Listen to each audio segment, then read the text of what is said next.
Like a rep trying not to get attacked. And we go hard on Brooklyn, that's a promise. Watch me like a Cam, cause it's my time. Make you watch me like a Cam, cause it's my time. Switch, they can't guard me, especially side the Barclays. Spin between crosses, I can score with both hands. Midi flawless, and I get to paint like an artist. I'm a boss smith, so you should respect my handle. I see the big picture with the nets like a mantle. In the future, I see us as Jamsu, and when we do, I'ma do a Brooklyn dance move. Or Millie rock like a FanDuel. And that's a bet like my parlay on FanDuel. B-R-O-O-K-L-Y-N B-R-O-O-K-L-Y-N B-R-O-O-K-L-Y-N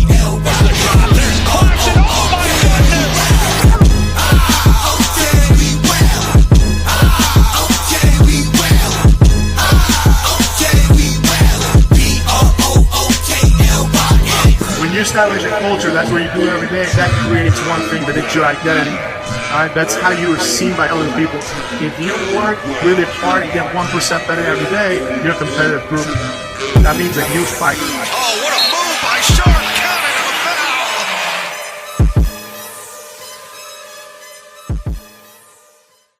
B-R-O-O-K-L-Y-N-B. Yo, it's Big Fan Breezy with the Brooklyn Dash vlog. What's up with y'all, man? There's a lot going on, man. It's a lot going on. Prayers for New Mexico. They said something. The flooding is in New Mexico now. Prayers for Texas. You know what I mean? Shout out to Leaf. He said he's gonna be living out there. Shout out to all of the Nets fans. We the best fans. Excuse me. But I'm glad the NBA did what they did and they acknowledged it. I'll do that again. I did it yesterday, but I'll do it again now. Let me see if I can see this. Oh yeah, I can't see it with me. Let me put it up. But yeah, for us to see. It said the NBA family is heartbroken by the loss of life and the devastation caused by the flooding across the Texas Hill Country. Our thoughts are with all those affected by this tragedy, and we extend our deepest gratitude to the heroic first responders and volunteers. Amidst so much sorrow, we are inspired by the strength of the Texas community as it comes together during this incredibly difficult time. In that spirit, the NBA, the NBPA, the Dallas Mavericks, Houston Rockets, and San Antonio Spurs are joining together to provide more than $2 million to support immediate and long-term relief to those most impacted. So I just want to say that's a good look. I'm glad that the NBA is doing that. I think that's dope. But yeah, man, shout out to Ice in the chat.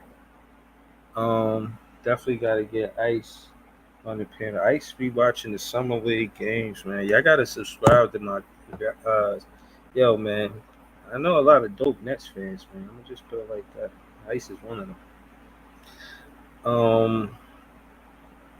Yeah, man, this is serious, because it's like now it's spilling over to New Mexico, and it's like, damn, man, You got, when does it stop? You know. Shout to Daniel Berry Sports Highlights. Shout to Brooklyn Go Crazy CJs. Um, yeah, I'm not gonna lie, man. That shit is kind of heart tugging at my heart. This thing with Texas, man, because it's like, damn, you know what I'm saying? Like, what could you do? You know. Shout to Player One. What up, Player One? I was just talking about the Texas thing and everything that's happening. And you know what I'm saying? I wish that those families well. I hope they could get, the immediate help and the long term help, like they said. Um, I definitely want to see what's going on. You know what I mean? I definitely was hoping for some good news sooner than later. And it's just tugging at my heart, man. They got my condolences and it's love. You know what I mean? Or from human to human, man, it's love. It's love. I just wanted to say that. You know what I'm saying?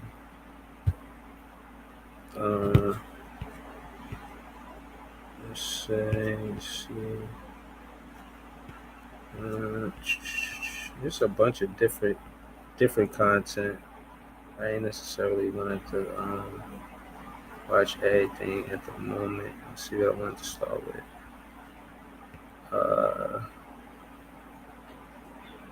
Okay. Yeah. All right. So we could get into this right here. Why he in the league, it's because while they were there and the talent was here, they disregarded the professionalism. And those same people that was in a lesser role is now in a decision-making role, and they don't want to deal with it. Personally, I feel like Michael Beasley's supposed to be in the NBA right now. And Michael Beasley is probably one of the most talented guys to ever touch a basketball. If he had an opportunity to do it over again, he would take a different approach, I'm sure. Right. There's very few guys to ever touch a basketball more talented than Michael Beasley. Right. The professionalism aspect of this whole thing is so important, man. You sit back and be like, why he in the league, it's because while they were there and the talent was here, they disregarded the professionalism. And those same people that was in a lesser role is now in a decision-making role, and they don't want to deal with it. Personally, I feel like Michael Beasley's supposed to be in the NBA right now. And Michael Beasley is probably one of the most talented guys to ever touch a basketball. If he had an opportunity to do it over again, he would take a different approach, I'm sure. Right. There's very few guys to ever touch. There's very few guys. Yeah. So basically, like, with Michael Beasley, they basically say he's not in the league because of his professionalism. He didn't have professionalism.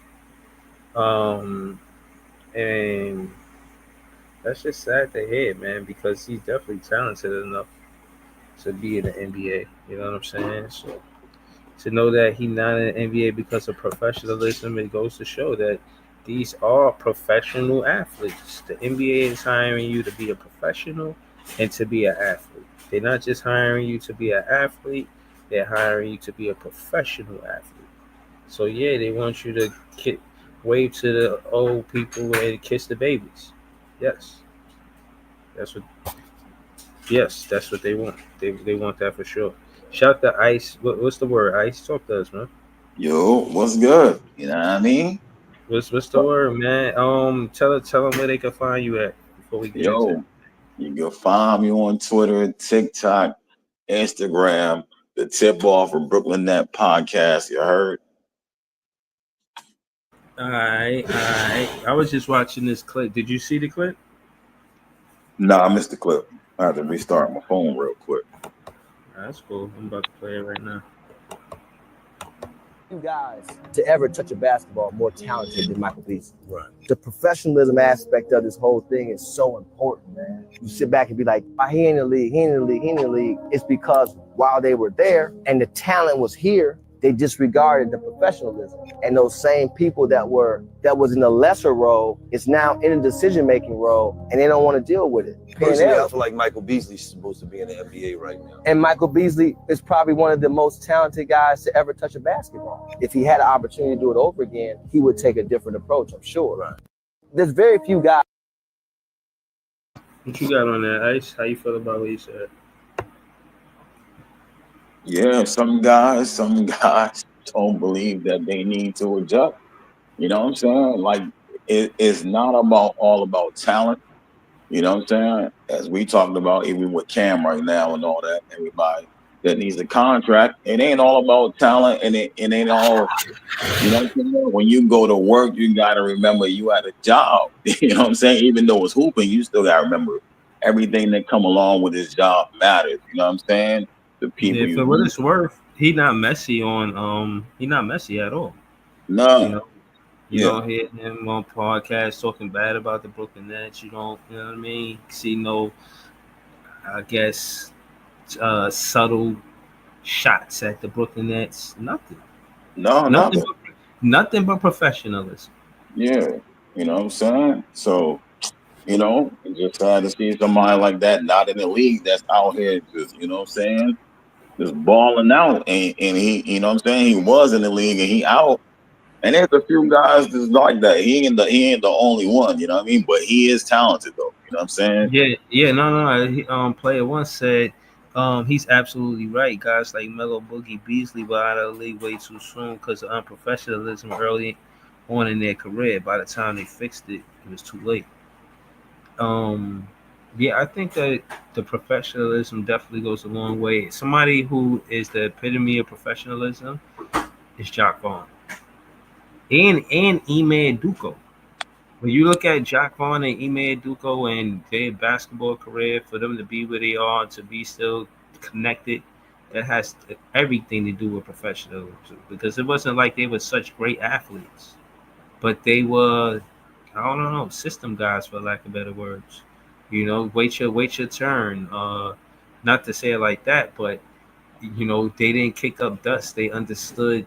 They looked at it. They seen the big picture. And I think sometimes, and this is not a sub at Beasley or anybody, but just it, I guess in hindsight, it's easy for me to say this, but you know, just the professionalism side not being carried by the athlete side and being conscious of that. Like, no matter how great I am as a basketball player, they still need me to be a professional. They still Yeah, need me to do the post game interviews. They still need me to, you understand, like do all of the things that come with playing the game. right. So the thing is, right, when they say that you get a job, they say we can replace you. And like, bro, can't nobody do what I do like I do it. But they gonna replace you with somebody who can't do what you do, but they doing something. You know what I mean? Like they gonna do work. You know what I mean? So I Mhm. think sometimes people get that messed up too. You know what I mean? Yeah, I think they want that. The NBA and franchises teams, they want more control. The players and the owners and that dynamic. KD, Kyrie tried to do it with Steve Nash, Joe Tsai, and Sean Marks. Kyrie Irving, that people don't remember this part. There was a time where Kyrie Irving was in post game, was in press conferences with Joe Tsai and Sean Marks, and the way he was talking like he had big plans for a long time, like he was here to stay. But I don't think it. And he did sound like he wanted more he wanted a piece of the team. He didn't just want, you understand, to be a player. He wanted to be respected, maybe in the front office one day. I'll pull up the footage where he's saying like, yeah, the way just his how you say his confidence that what he wanted to do with the Brooklyn Nets.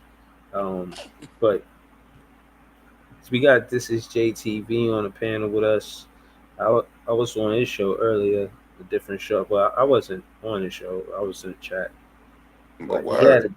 he had a different show. Told Yeah. niggas told niggas I had white rice and broccoli without garlic sauce. The Yo, Asian style. Yo, yo, I, but hold on, yo, hold on, hold on, hold on, hold wait, on, wait, hold on, wait. hold on. Let In me the say this. Let me chat, say this. in the I chat, you said that it wasn't good. So why you was eating it? no, no, Yo, no, no, no, no. What I'm saying is, Yeah. when you see me do that, that was the first time that I did it. The reason why I did it is because somebody was gassing it. You know what I mean? I'm trying to be a health guru. I just started, you know what I'm saying, trying to eat healthy. And they're like, oh, if you're going to really eat the broccoli with the white rice, you can't eat the garlic sauce because it got so much sodium. And I just went with the, oh, word, it got a lot of sodium. I'm a thug it out. But that was Okay. a good choice. It wasn't, it was, I never did it again. Now you know what I do It's, sometimes. You know what I it's, mean? it's damn near impossible to eat broccoli with white rice But look, without a fucking 32 ounce of water for one. Yo, You need garlic sauce. But if you that's what don't I was got just garlic about to say. sauce, This is what you do, bro. You order the steamed broccoli and white rice, right? And get the mhm, garlic sauce on the side. And then since it's not gonna nah. be all smothered in sauce, you just put a little Mhm, bit of how much you think is good. Don't mhm. OD with it, how they gonna have it Proportions. drowned.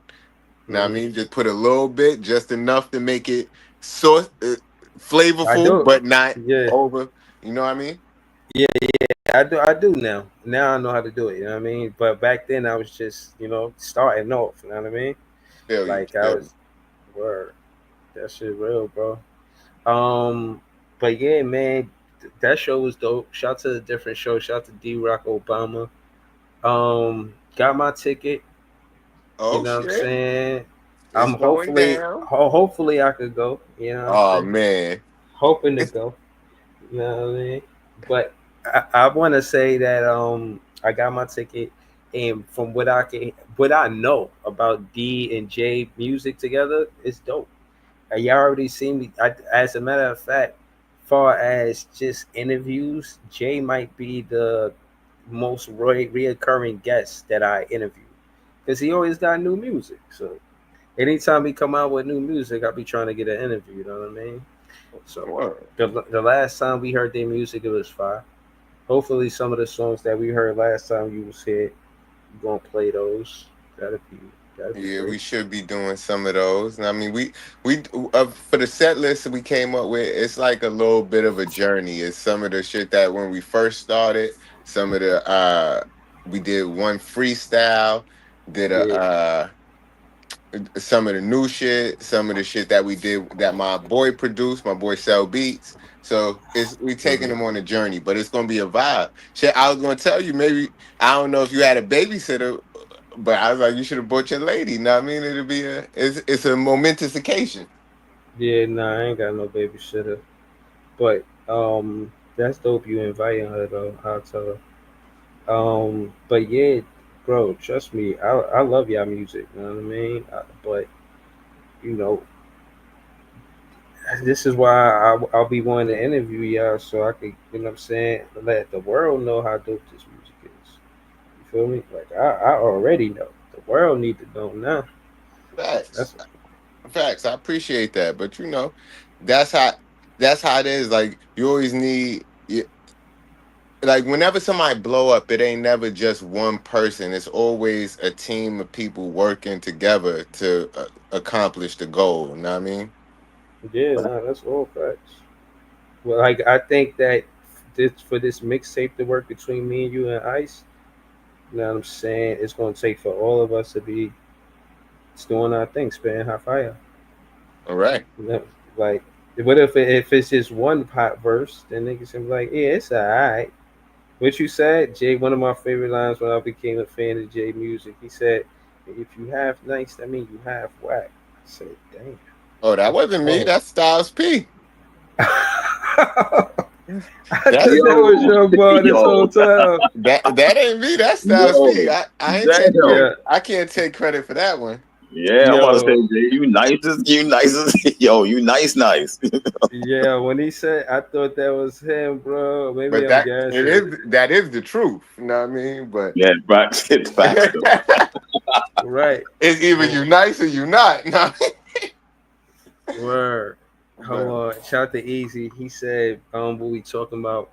We talking about J Music. He got a show on Thursday. I bought pull a up to the ticket. show, Ease. I sent you the information, bro. Yeah, I'm finna shit. If you in the hood, know what I mean, pull up because that shit is right in the hood on Myrtle and Vanderbilt. Mm-hmm. It's in Brooklyn, bro. It's But you could take the it's at the 54 bus. yeah, It's 54 let you fight. It's right around the corner from where that Chase Bank is, right there. If you taking the C train, you gotta get off at like Lafayette. You dig? You gotta get off at Lafayette, or you gotta get off at the G line. You gotta get off at Lafayette too, same stop, but different train. Or Right. if you whipping, you know what I mean, just come off the Brooklyn Bridge, come up Lafayette. I thought Easy was in Brooklyn. I don't know. But that's why I'm saying iffy in Brooklyn. I mean, He said being Jupiter shit, bro. Yeah, it's a different world, man. Yeah, we talking Jupiter shit, man. We talking different world shit, man. The show's on Thursday, man. You should be there. Pull up. What you talking about? Yeah, we talking Jupiter shit, nigga. We talking Neptune shit. We talking Barry said different he might world be shit. pulling up. Barry said he might be pulling up too. But I'm telling you, if y'all pull up, Yo, it's Barry, gonna pull be up. It's gonna be some ladies there for y'all, man. Yo, Barry, pull up on the panel so we can talk basketball. How we gonna do this shit this week, or Oh yeah, soon? true. Or if True it's not this that week, too. then soon, bro. We gotta play some basketball, bro. I'm not trying to wait till September, bro. I can't. See, and the thing is, Barry keep mentioning it, and the thing is, I be playing basketball a few times a week. You be playing basketball a few times a week. All we gotta do is coordinate whenever everybody's going to play basketball and just meet up somewhere. Yeah, I've been busy, man. I gotta get back to how I like as much as I like to play. You know, if it's up to me, like if I was rich and I ain't have to like go to work, I probably go to the park like 5-6 days a week, bro. I probably wouldn't go every day. You know what I'm saying? But I would go enough to where I gotta rest that seventh day. No, I'm saying, but even you be going to this park to train your son and shit. Know what I mean? Yeah, We could pull up to the park, or y'all could pull up to a different park and meet us and do the same training for the yeah, same hour or two that you got to play. Know what I mean? yeah, We could pull up to Jersey, or if y'all want to meet in a central location, like right across the bridge, we meet up, hoop for a little while, everybody go home. yeah. No, I'm with it, bro. You ain't gotta convince me. Yo, Barry, I sent the link. I want it to happen. You know what I'm saying? Because now it's around that time. You know, this ain't in the title of the show, but I gotta show y'all, man, what it is, man. We about to get into some basketball shit, and at the end of the day, like niggas gonna have to respect my handle, bro. Niggas be talking a lot of shit.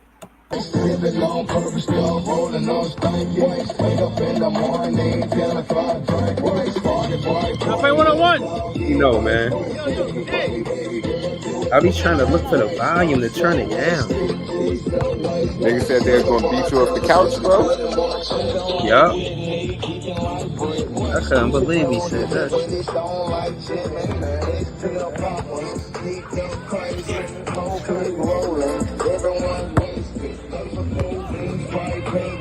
Yeah, I thought you was gonna send me this video so I could take the sound out for you. I can't, bro, because it's too loud. I mean, the Wait, file don't too you? big. Hold on, pause it for a second. Don't you got CapCut? Okay. Yeah, I got CapCut.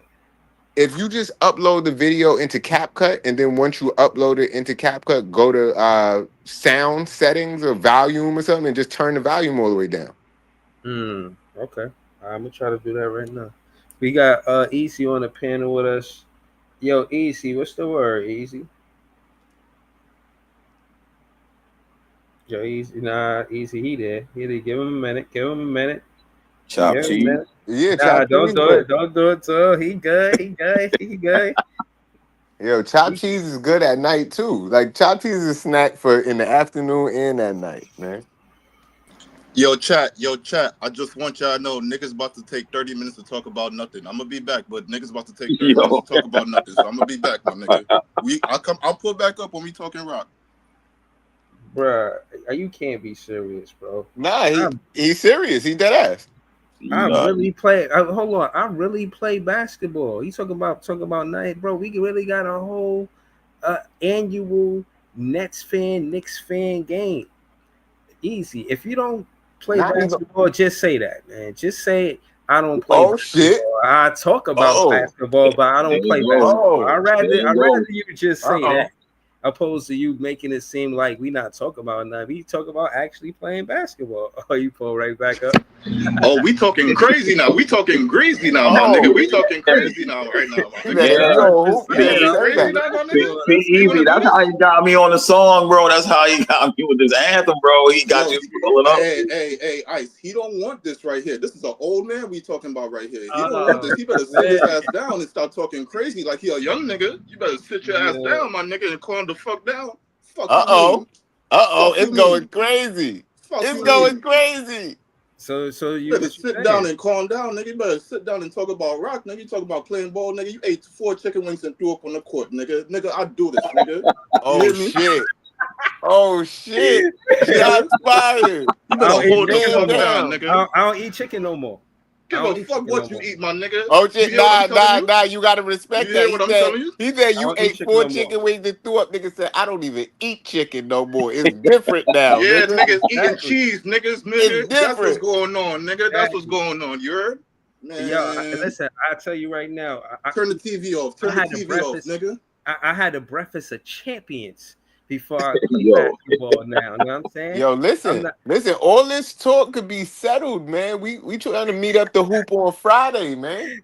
You know what I'm saying? I wake up ready for again, like I said, man. Listen, I got the footage. I don't even want to play the footage because I don't want you to see that what I do. Give a fuck about the footage, nigga. Keep on talking about past shit, nigga. I want to do. Who the fuck want to hear about past shit, my nigga? What's going on? All right, so when the last time you played basketball? Probably 10 years ago. More than 10 years ago. Shit. I thought he was going to say 10 days ago when he Nigga, I'm telling you, this nigga weak. That's what I'm telling you, my nigga. Niggas want to talk crazy. You weak, my nigga. Yo, that's wild. Yo, that's what I'm telling you. I'm scrambling my words. I'm tiptoeing. I'm pressing the gas lightly, my nigga. Nah, nigga, you want to talk crazy? We here now, my nigga. We here now. You think you was looking for a nigga? Nigga here now. You found nigga now, nigga. Nigga here now. Yo, listen to me. Listen, you can even ask your damn motherfucking self, my nigga. You see what's happening right here, my nigga? When you see me in person, it's 100 times more live for my nigga. Ain't no bitch in my bone, you hear me? So this was about to happen when you see a nigga right in front of you, my nigga. You heard? Do you hear? So wait, you pulling up the hoop then? You pulling up on me, nigga. I'm making the fucking rules. I'm making the time. Yo. All right, so hold on. Wait. Where you hoop at? Yeah. I just told you I'm hooping 10 years, bro. I'm finding the spot. No, I'm saying you said you pull it up on me. So where the courts in your hood or whatever? Where you hoop at? I mean, there's wild courts around, but I mean, you know what I'm saying? Y'all go to parks or something? Like, that's what's going on? Nah, sometimes we be going to Brooklyn Bridge Park, but niggas was talking about going to that new park that just opened by the East River in the LES. Like that shit look nice. I'm gonna show y'all the graphics to that shit. It's so beautiful, bro. I ain't never played at that park. But hey Barry, my nigga. I'm telling y'all right now, nigga. Don't talk no shit to Barry, bro. Please, man. This dude is nice. Yeah, man. Barry is the hooper for real. Yeah, please don't talk no shit to this dude, man. All right, my nigga. Just let him talk his shit, man. Trust if me. y'all niggas want to tiptoe with y'all words, that's cool, my nigga. Yo, listen. I've seen Barry play. I haven't played him in a one-on-one, but I've played against him, played defense on him. Bro could play. You know what I mean? He's shifty. He's strong. He get to the hoop, and he got a jump shot. Yeah. I can't take much away from Barry. He played defense, so. Yeah, I can't take much away from Barry, so that's why I ain't gonna. I play him. No, I ain't saying that. Yeah, exactly. But he's good though. I'm gonna say that. Niggas want to talk crazy now. All of a sudden, we walking back on our words now. That's what's going on. Bro. Nah, I'm saying he could play, but I'll. Yo, chat. Like I said, 30 minutes, my nigga, and we going. So are you pulling up? Cause you talking heavy, man. You talking heavy like ice on. You talking heavy like ice on TikTok, man. I didn't say nothing crazy, my nigga. Yo, I did not say nothing crazy, my nigga. You said that nigga weak. Yeah, because niggas started talking crazy, nigga. So now you want nigga here now. Real nigga here now. Bro. Crazy nigga here now. You said you pulled up and said we ain't talking about nothing. We was just talking about the KVN. It's an annual thing that we do. This will be the 3rd year. So when you said that, I'm like, why would he say that when we talk about basketball? We all talk about hoops. We talk about us hooping. Clips, man. You started showing old clips, man. Nigga, Yeah, bro. Gilbert Arenas showing us how you used to get down. Yo, that was October. Nah, niggas got Arenas used to show us how. Nah, That hold was on, in Ease. October, bro. Ease, niggas got to understand the lore behind what's going down. We in because July right They now. don't 3 know. months later, Yeah, it's he about to be don't October, know my what's nigga. he don't know what's going on. It's a whole lore behind what's going on right now, and that's why he be trying to keep the new fans in tune, because he getting new fans every day, and they don't know about the rivalry between Breezy and T-Time, and the Knicks and the Nets, and the KBN podcast. But all of this Oh hooping shit! I is didn't know just this was a folklore. I didn't know this was like a fairy tale folklore story that we had to break fairy down for the tale, people. nigga. I'll be doing real work.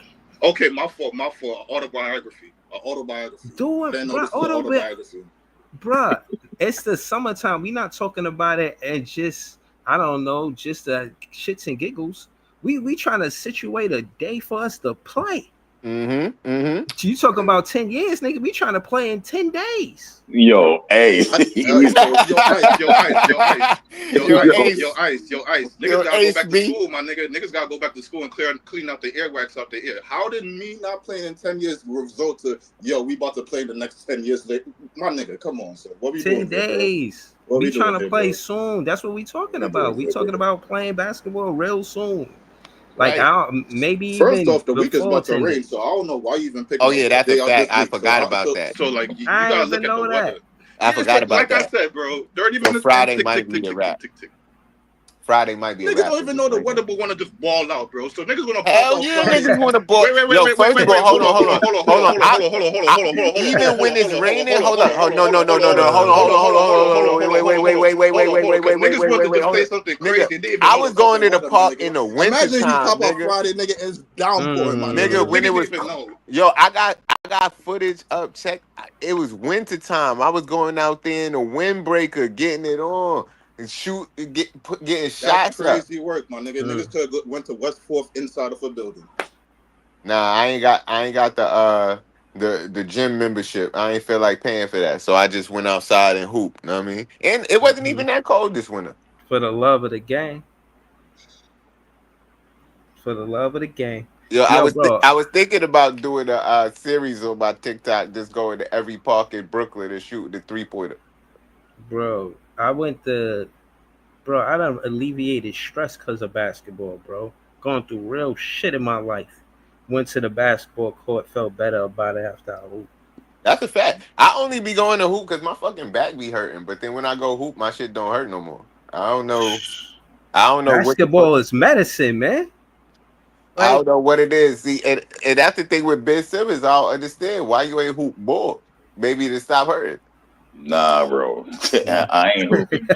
I'm just telling you, my shit be hurting, bro. Every time my shit hurt, like in the morning, I go, because I don't know what it is. Because I told my new routine is I go there, I shoot 50 free throws, 50 threes. That mean I make sure I get 50 makes. So I shoot 25 free throws, then I shoot 10 from both corners, both wings at the top of the key, then another 25 free throws. But just picking up the ball, running after the ball, shooting, that shit stretch all your muscles. I be feeling great after that. Yo, I can't do it. Listen, man, I'm not gonna lie to you. And I told you, Ice, that shit happened to me too, bro. That shit, I was out of commission. And what I will say is, I played basketball in jeans, and it was raining, and me jumping with the you know what I'm saying, the jeans on, and I had a hoodie on too. I had jeans and a hoodie, and I guess it was just too much strain on my lower back, and that shit took me out. And I'm not gonna lie to you, bro. Motion is medicine. You know, I started stretching more, like specifically that area, and then that just led to me just being consistent with just stretching. Movement, it wasn't like I just and this is what I mean, like, for what it's worth, I hear Easy saying what he's saying, but I'm strong, so I gotta let you know that, man. Like, nah, he said you weak. Yeah, no, I heard him say that, but I gotta let him know that's you say like folklore, that's folklore. You might have heard Breezy was weak, but it ain't like that. You know what I'm saying? Like you'll see, like when we play basketball, bro. Like, and I'm not no hack. I don't just be, you know what I mean? But I play, like I study the game. I'm a student of the game, bro. I beat that dude 11 to 6. That you think that's weak? Nah, that's not weak. You can't beat somebody 11-6 if they weak. Now you got to roll that beautiful beam footage. You know what I mean? He trying to play you. You know what I'm saying? Yeah. Yeah, hold on. But now, Easy has sent me some content. I didn't want to get into that. Yeah, but I wanted to show y'all the park. I was like, wait, before you get into anything serious, that Ime Udoka shit was fake or real? Where he was boxing? No, the shit where that he was texting Drea. Oh no, that's fake. That's fake news. That's fake news. That's fake news. All right. But it was funny story though. It was funny. It was funny. It was fake. It was funny still. OD fake news. OD fake news. What's the name of that park? The East River Park. East River. I think. They just opened. Where is it at again? It's about an FDR or something? Yeah. Oh shit, this is it? Nice. Yeah, I'm trying to find it, chat. I can't find it. But hold on, I'm gonna get into I'll come back to that. I'll get into the content that Easy sent me. I wanted to talk about that too. Shout to Easy. Yo, chat, I sent this nigga like 20 things one time. This nigga ignored all of that shit. Curved all of that shit, went straight to Cam Thomas, my nigga. That's what happened. That's what happened. Bro. Stop. In the show I spoke on it. Curved all my shit, nigga. It was interesting shit. We could still be even cooking on that shit to this day before we got into all the shit we got into, nigga. Nah, curved all that shit, nigga. Nah. Hey, and it's be back on TikTok, nigga. I'm bringing that shit back. Then we gonna roll right back over to YouTube, my nigga. Ain't no way. Come on over to my world. Easy TikTok it is. You know what I mean? All right, so I got you, yo. I'm pulling up. Yo, I'm trying to figure out how to work this shit right now. I'm trying to do the shit where I got the whole, like, the thing I'm trying to talk about in the background and just me right there. I'm trying to do, like, the green screen shit. So I'm getting this shit all set up right now. So. Yeah, holla at me. You already know. You know what I'm saying? Yeah, Ice got it lit over there. You know what I'm saying? You go over there, you get the head nod like you know Ice. Oh, okay. Like, yo, it's be like mad people. It be mad watching it. Like, yeah, on a good day, it'll be lit. Easy. Before I could get on the panel and talk with Ice, my nigga, I was in the chat mad long, and then I fucking graduated to the panel, and then when I got on the panel, I couldn't say shit. Like, bro, I had to work hard for my spot to talk on that panel, bro. Graduating to the panel is crazy. Yo, some days it be lit like that. You know what I mean? Some days it be chill, some days it be lit. Conversations be heavy. You know what I'm saying? Jay be coming in bullying sometimes. Nah, I mean, you gotta do that sometimes, though. I ain't gonna lie, you gotta do it. Nah, cause niggas be talking hot, and it's like, yo, bro, relax. Yeah, relax. You going too crazy right now. Just hold it down.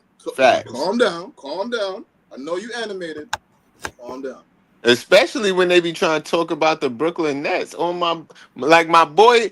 It says a Brooklyn Nets podcast, and you come up here disrespecting. Nah, we not gonna do that.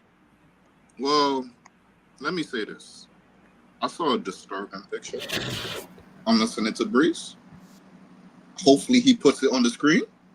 But I saw a disturbing picture. Okay. I don't think niggas gonna like it. That's all I'm gonna say. Yeah, I was looking at it. Oh, I'm finna get to it right now. I just sent it, but this shit. Oh, I don't think niggas not gonna like it. You talking about something new? Let me see. Because I was gonna go to the. Okay. It's nothing too long to stay on. You know what I'm saying? But man, I seen this shit. I seen it.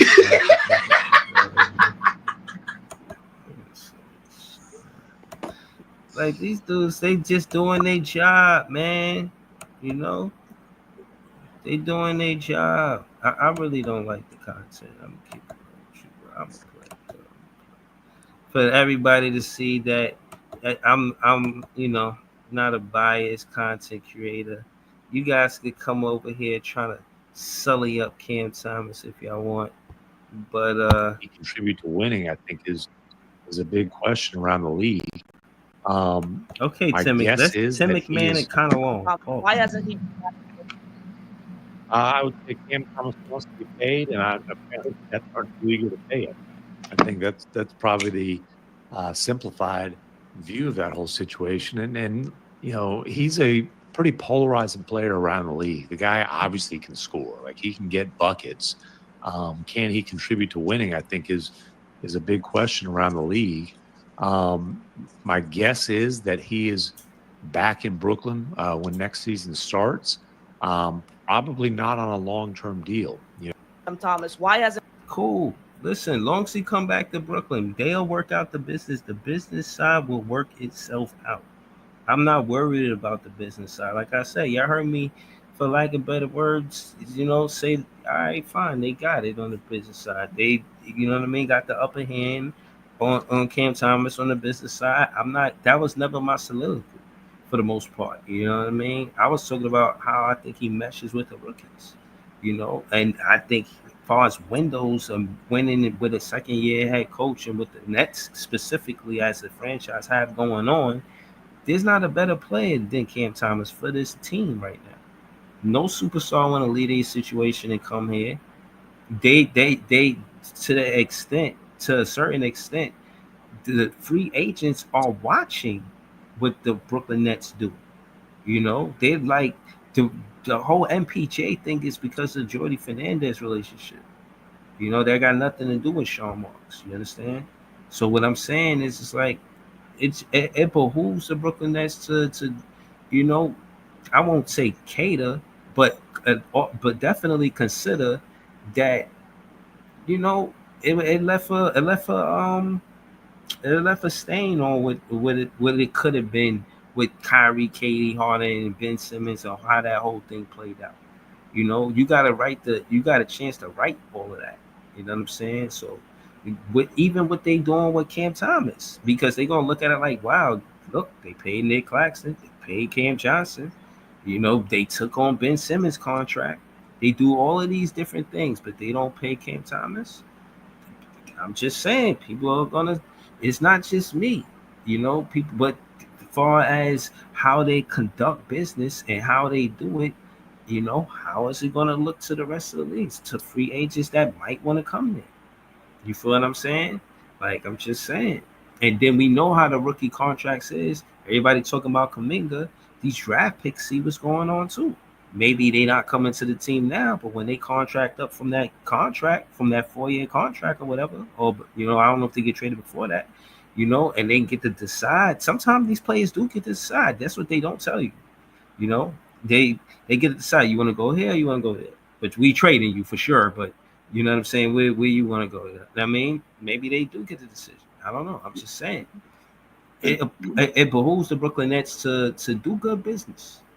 Show the rest of the NBA that we do good business. Y'all do good business. You know what I'm saying? Yeah, no, but today I seen some news that says that's going to be a problem with the CBA and other teams re-signing their guys and extending contracts instead of doing what like Brooklyn did, instead of saying that qualifying offer, or let them go and then re-sign them. That causes the cap room space to be taken up. So that causes like guys like Cam and Kuminga and Josh Giddey to have problems being re-signed at a certain amount.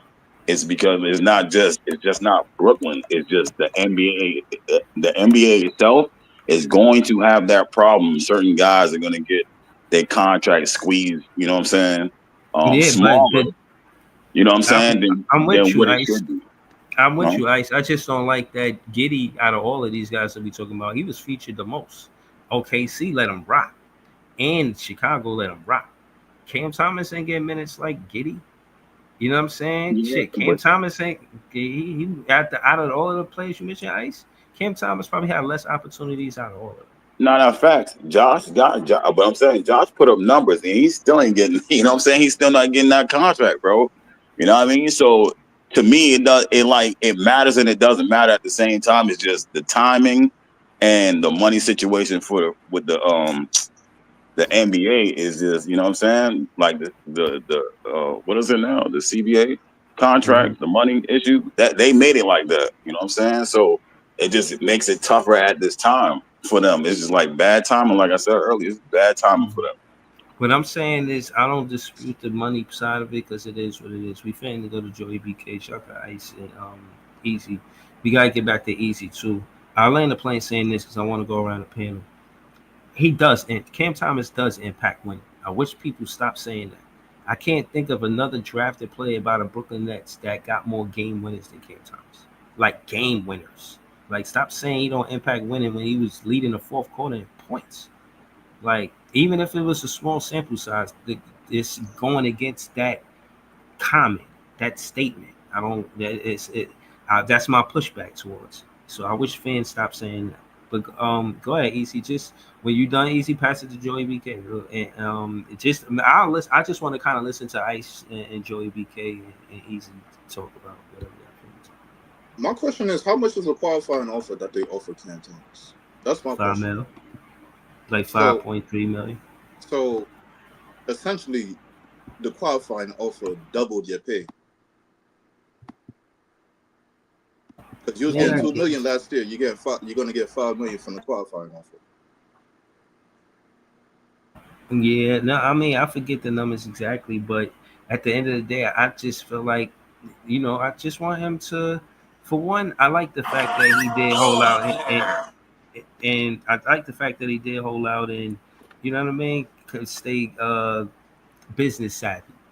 Right? Let me But at the end of the day, I do want to see him start the season with Let me say this. If he accepts the qualifying offer, even if you're mad at the qualifying offer gives him leverage now to go into the season after this one being an unrestricted free agent and putting yourself at the beginning of free agency to get some bag from a team from the beginning. It's hard to get a bag now from teams because they already made their moves.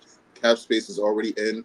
Aprons are already touched. Now, only the teams that's not in the apron markets and probably just in luxury tax or right below the luxury, now are making small, minute moves, buyout moves, two-way deals, things of that nature. So more times than not, you try to get your money from the minute free agency starts. That's how to tell you who's going to get the bag or not. So if you're a guy that's right now in the league right now that didn't get a contract, more times than not, you're not going to get a big bag. So to end off my point, if he accepts the qualifying offer, he gets the leverage to go into the market next season, an unrestricted free agent. With that leverage off rip, if we just going to keep it Brooklyn, you put Brooklyn in a little bind and you have a little bit of power room, unless you stunk it up this season, but you give yourself a little bit of leverage by saying I could walk out the door for nothing. So you might as well put me under a contract, decent contract, and if you feel like you need to move on from me, you could do that. But I'm here to get a contract to stay inside the league. Mm-hmm. But go ahead, Joe. No, yeah, respectfully. You got you got Notorious. Give me the ball. Give me the ball. I'm ready to score next. And my breezy boys. What's up, y'all? Yeah, that's what's up. I appreciate you.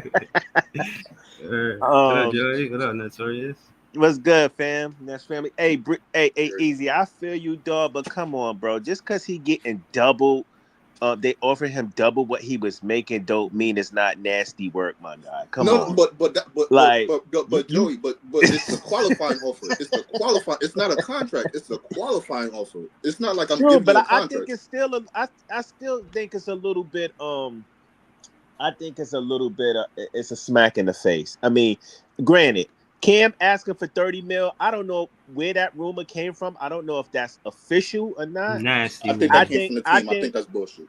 I think if he did ask for $30 million, he's out of his fucking mind. Nasty. I think they're trying to stain his jacket, man. But on the other hand, the Nets offering him $5 million, bro, when they got $17 million in cap space, is also nasty work to me. Come on, bro. They could give him a little bit more than that.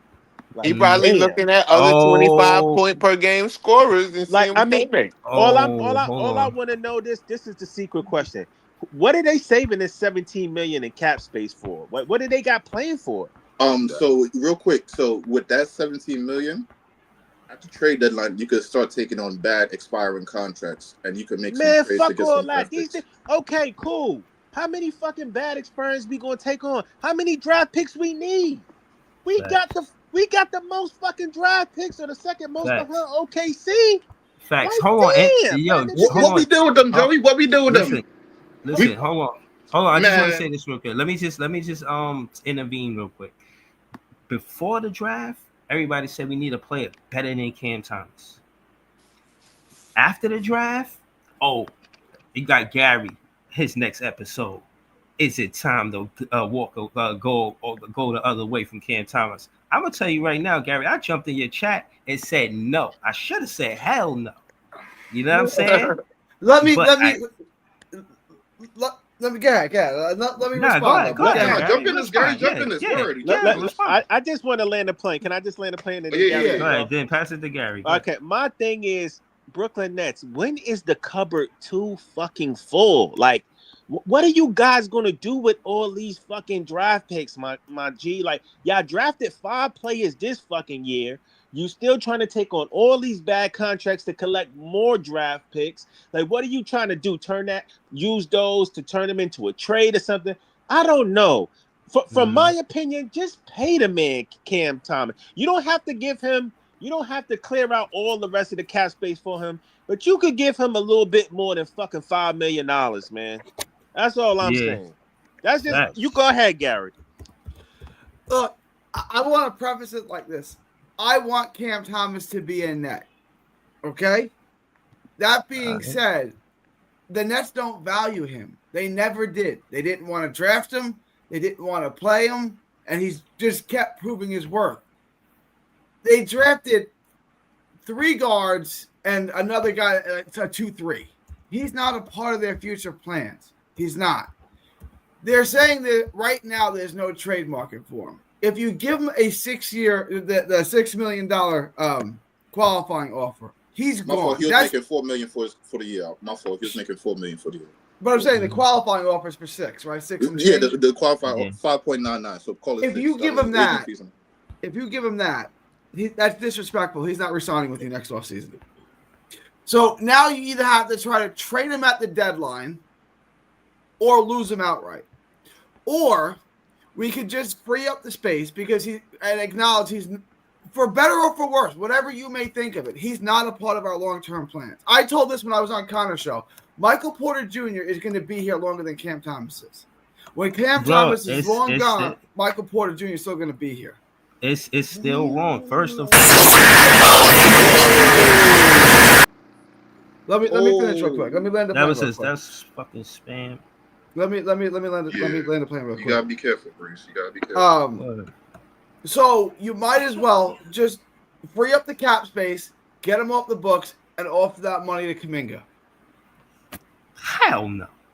First, he's not going to be here long term, Breezy. Would you rather have Kuminga or nothing? I'm not buying into the whole. He not going to be here long term. The Nets got to do right by him, bro. I'm standing on that square. Whether, like you said, whether I'm right or wrong, I'd rather stand on this square because, but that's my thing.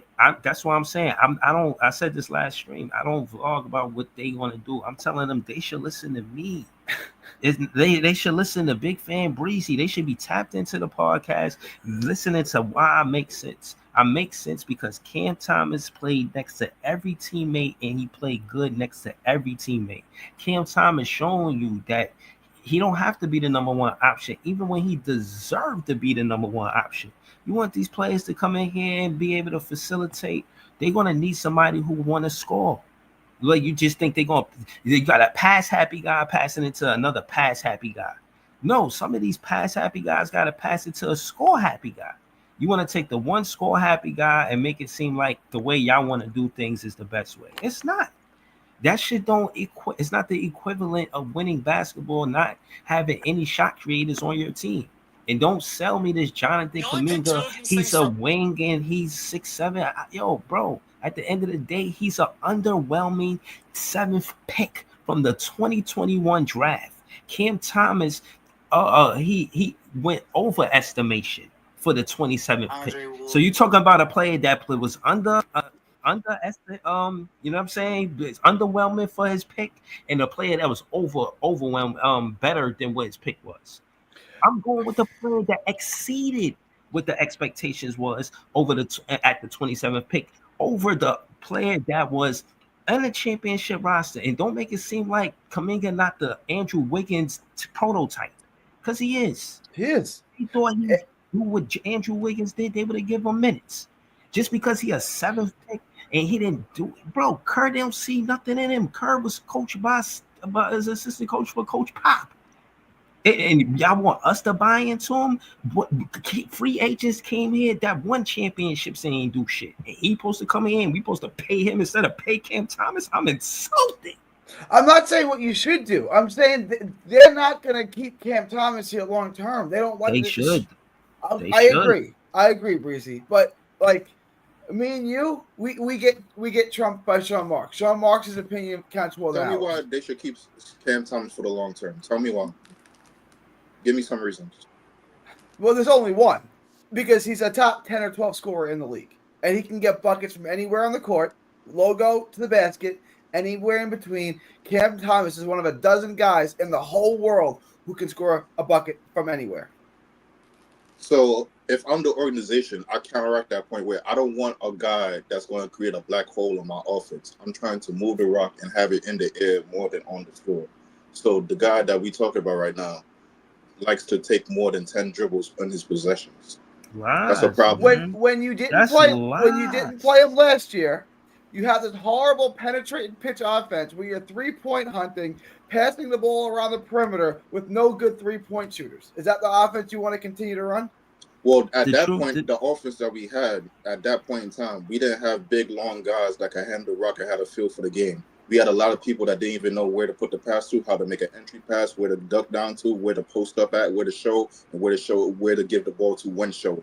Right now, we have a lot of people on the team that specialize in that. Danny Wolf could post up, show, signal for the ball. We have a big guard like Igor Demon. He has feel. He could run the court. He's not going to get harassed. We have a good guard like good guard / wing like Drake Powell, who could D up, possibly develop into a good 3-point shooter. So we have potential more than we had from the other seasons. So even though that is a point that's valid from before, but it doesn't correlate to what we're doing right now because we have different and better talent now. All right, if you want to let Cam walk, what scorer are you going to replace him with? Who are we going to run the offense through next year? Nolan Torrey? Crazy.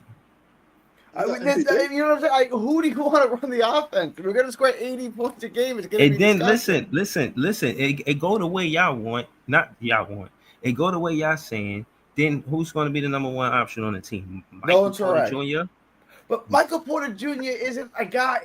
He's not you a see guy my you run point. an offense through. He's a secondary option. Who could? Well, I could say the same thing about Cam Johnson, but they did that. And how'd it go? How was the offense last year? Was it good? Most people would say MPJ and Cam Johnson are on the same tier. So I think they are, but I would say that they're similar, but Porter's better at every single thing by a little bit. He's a better rebounder. He's a better shot creator. So why would you say that then? Why would you say, we seen what Cam J came here and did, so why would you say that about Porter? Because neither one of them is a first option. They're both secondary options. I think Porter's just a better secondary option. Correct. On this team, he's going to be the first. I guess so, right? But like he's not really a shot creator like that. He's not going to get to work like Cam Thomas does. But he's he don't have to do that. They don't want him to do that because they want to they want to run a 3-second offense, so they don't want anyone to do that. Well, 3 seconds is insane. Let me ask you this question. I'm not gonna lie to you. 3 seconds is insane, my nigga. That's what they're saying, bro. Bro, look. I said it. I said it earlier. Look, Pete. Pete, one thing. They want to move the ball fast, and they really are looking at like players like Tyrese Halliburton who get the ball and don't even dribble the ball up. They kick it up and try to initiate an offensive action immediately, and then the rest of the team runs into it. You know what I mean? And that's how they want to play. Like, remember in the playoffs when we was joking about the fact that fucking Jalen Brunson kissing his fingers celebrating the three, and Pascal Siakam already scoring on the other end. Right. You know what I mean? Yeah, I And remember that's that. what they looking for.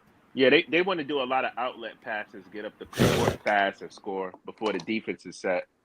Do shit like that, get the ball But moving. that's the same shit they were saying they wanted to do last year, but it didn't work. We was dead last in pace. Yeah, because So I Ben don't see how Simmons they was was supposed to preaching lead that. that charge. He was supposed to lead that. But yeah, you know how that go. Yeah. But now they got a new Ben Simmons. Oh man, like I told y'all, Ben was when you got Schroeder takes his time. He's not a push ahead guard, and that changed the pace of the team. The team more adjusted to Schroeder than they adjusted to Ben. They started playing Schroeder style, and that slowed down the pace. And the reason why they got three guards because the guards and Yago pushes the ball ahead. Traore is fast as hell, so that those two alone is already going to change the pace of the team. You know what I'm saying? Everybody else just got to follow, run the floor. That's what they got to get everybody else to do. Yeah, but in order to run the floor though, you got to understand you got to get stops, man, and you got to rebound. Nah, Like, you can get stops, Joey, but once you pass the ball in, you still got to run. You know what I'm saying? I know, but I'm just saying, if you're not stopping nobody and Muggs is scoring on you, that's slowing the game down. You got to be able to get stops, get rebounds, and you get out in transition before that defense sets up. So, you got to have all of those things down pat, man. But I don't know. You're right. That's what they got to do. You know what I'm saying? But to me personally, the Nets defense wasn't that great. Like, it was good sometimes, like last year, but then it was like real, We like was bad at inconsistent. everything, bro. Huh? We was bad at everything. Yeah. Like if you look at like I watched the games and I see what you're saying. Like it was certain shit that was good, certain parts that we played. But if you look at the stats, we was like dead last in pace, in points per game. Like Right. we close to the Well, bottom in everything. we would show like little flashes in games and Right. shit, but we wasn't consistent, like, But yeah. Like we were close to the bottom in everything. Though I'm like, damn, it didn't look that bad, but it was. Yeah, but again, the reason why I put emphasis not only since we got Danny Wolf now, Danny Wolf's somebody else. Now, like I just y'all don't think that they gonna put Yago in actions inside the 3-point line. I disagree, bro. Like you're a 6'8" point guard. You gotta hunt mismatches. That's the NBA. If you got a small guard on you, you 6'8", bro. You supposed to put him in the mouse in the house. If you take a 3-pointer on a guard that's 6'2", bro, it's ridiculous, Here's bro. the question, Like though. go to the paint. Is Yago strong enough and aggressive enough to do it? Bro, he gotta feel me? learn that, bro. He gotta learn that, bro. You playing in the NBA, bro. You Because gotta learn how to be 6'8" and aggressive, bro. He's 6'8", but he doesn't. He plays more like a passive finesse point guard. Bro, I'm tired of this finesse shit, bro. You 6'8", dunk the ball, bro. Like, I'm just serious, though. Like, you think of a 6'8" point guard, you think like, yo, this dude is going to the rim. He yamming on niggas. He looking like first year Ben Simmons type shit. Yo, but what I'm that's not saying, his what game. Joey, what I'm saying Tyrese is, Halliburton, because he's like Joey, 6'5", and Cade is like 6'5", 6'6" but like Cade will go to the rim and slam it, but you'll never see Tyrese really doing that type of action. So like, does like the play style really plays a part to how you look at the player? Yeah, I guess I'm saying that because of his size. I don't know. You're right though, because size doesn't really dictate the play style of a player. But I would think that being his size, based that he's bigger than most people in his position, he would be a little bit more aggressive. That's all. No, I hear that. And I hear that point, Breezy make it. I hear that point, Breezy make it. Go ahead, Breezy. And he should be catching alleys, bro. If him and Nolan on the floor together, they should be setting high screening rolls, but up above the 3-point line for Yago to roll to the basket because he's 6'8", bro. Like, why we not utilizing his height at the point guard, bro? How many 6'8" point guards are there in the NBA, bro? You're supposed to be taking advantage of Anthony Simons. You see Anthony Simons? That's lunch. Like, eat. Go eat, bro. This is why you on the team, bro. Go Jalen eat. Brunson. Oh my goodness. It's Kyrie Irving, Tyrese Maxey. Eat them all up. All of them. Eat them up. Pause. But yeah. Pause. But yeah. But so here's my question though. So like, and I'll have to ask like, yeah, because I don't know like his game like that, and like I would like to see it in the NBA, but y'all have a prior knowledge to it. In an ISO setting, right, when he has a defender 1-on-1 and he could take him, and he decided to take him, what can you say is Igor Demon's strengths when in the ISO game? So like, how does he take him off the dribble? He got a nice pull up. He backs him down. He muscles right through them. Like, what's going on with that? All right.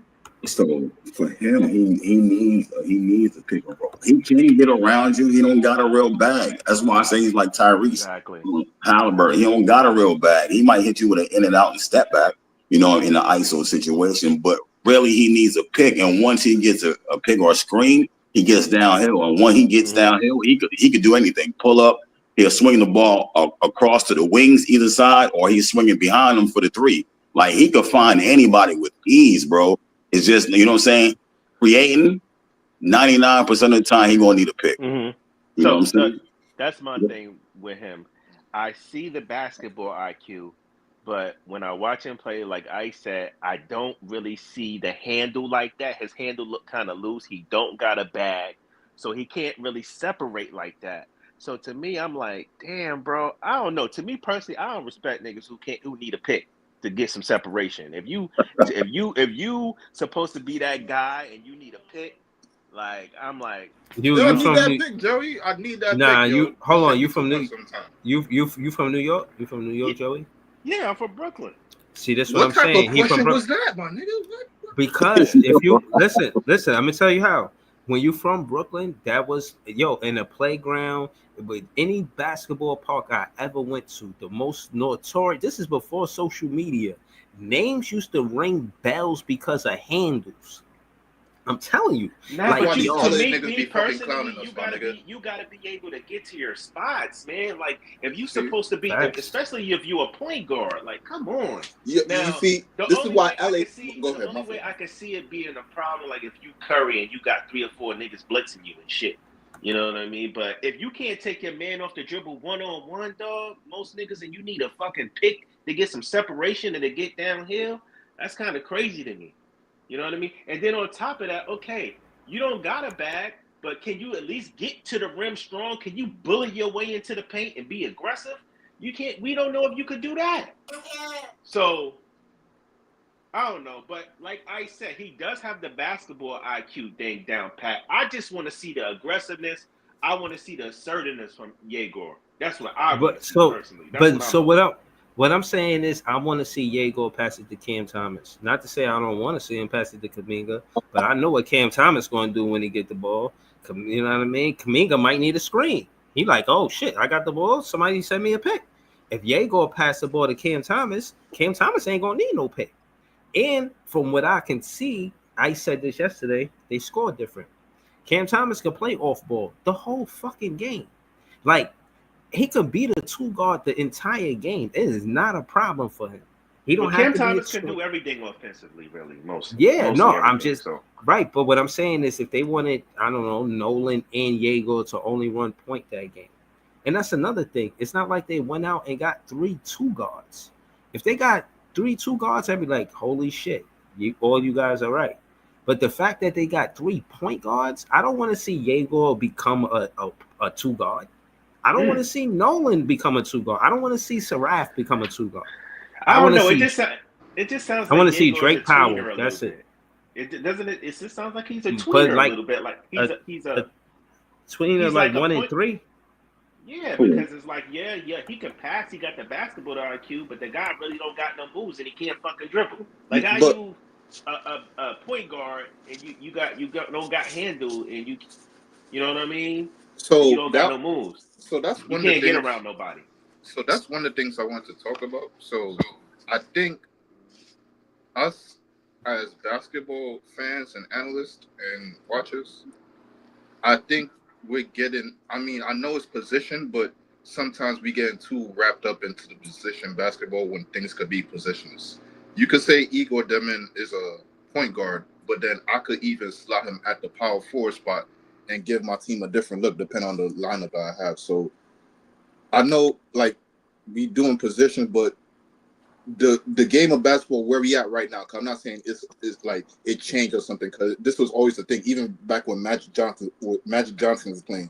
Magic Johnson 6'9" point guard, but then at certain time you could slide him at the fucking 4 and have Norm Nixon playing, you running your squad. So my thing is though is like we getting too wrapped up in positions when right now in the game right now we in positionless basketball. A guy that could be at the 1 because somehow if he's big enough and agile enough and capable enough, you could slide him at the Easy. 3s to I take a hear what defensive you're up. saying, but at the end of the day, even though Magic Johnson was 6'9", he had those point guard attributes. He can get to his spots. He had a bag. He can manipulate the defense on and off the ball.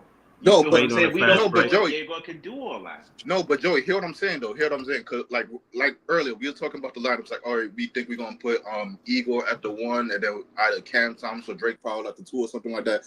I'm saying, yo, if you want to throw a different look at a team, you could throw Igor at the 3 if you want to, and let him handle the rock. And now your guards come off playing off of him now. So now it's not like a point guard because you got 2 guards on the court. So that means you have a 2 guard, you have a 1 guard on a lead guard on the floor, but you're running your offense, your actions through your 3 guards. So that's what I'm saying. Like positionless basketball, you're running different looks from different people. So now your guards get to work instead of thinking about facilitated things like that. And then you could throw a different look. Now at that same time, you could run the same play, but put the ball in Nolan Traore's hand, and he speed up the court now, giving the team a whole different look, but it's the same play. So that's what I'm saying. Like with positionless basketball, that's what I'm agree with. My nigga Danny Wolf is gonna go wild. Watch in the summer league. Yeah, I'm gonna put your mic on extra strong right now. I just need my point guard to have a bag, man. That's just my. Yo, none of them really got a bag, but easy. That's what they try to do, right? They're trying to, like I said, I see Yegor play overseas. They used him like Cam Johnson.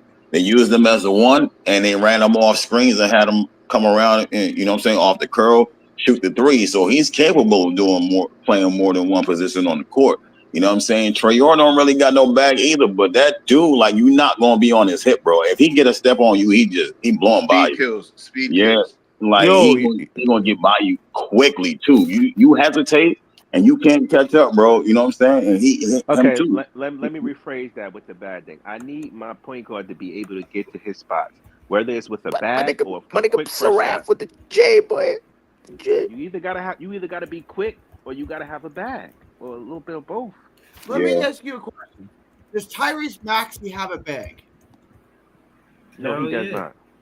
Wait, how do you know that? No, not really. Or does he just blow past you? Like, I mean, No, you know, He do the same shit. He do that one dribble, that one little crossover. Gary, I know what hold on. But the thing is, he can fucking shoot. So he can manipulate the defense a little bit better because he can shoot, bro. He can shoot three ball. Inconsistent shooter though. Sometimes he be chucking them shits up. I was comparing him more to Traore. That nigga is like streaky shooter. Yeah. Go ahead, Gary. Go ahead. I was comparing Traore to Maxey, right? Like Traore can shoot a little bit. He's got a little sidestep, a little step back. Like he just needs to get more consistent with it. But I was watching a bunch of Traore highlights. He can shoot a little bit, right? Like he's not a non-shooter. He just needs to get more consistent with it. Like I wasn't really for the Traore pick because I didn't understand why you picked 2 point guards like that. But there's a little bit of Tyrese Maxey to his game. You're right. He doesn't have a lot of bag, but he can shoot a little bit. He's got a step back. He's got a sidestep, and then he's just the fastest guy on the court. Like he's very shifty. Yeah. Yeah, yo, Gary, why everybody keeps saying these guys can't shoot, man? No, these guys will look. They be draining them shits in the practice. Why? Of course, in the game they're not gonna make it like that. Nobody Nah, gonna make it like that. They can they, shoot, they're man. saying they can't shoot because it's not consistent yet. You know what I'm saying? It's not Oh yeah, consistent.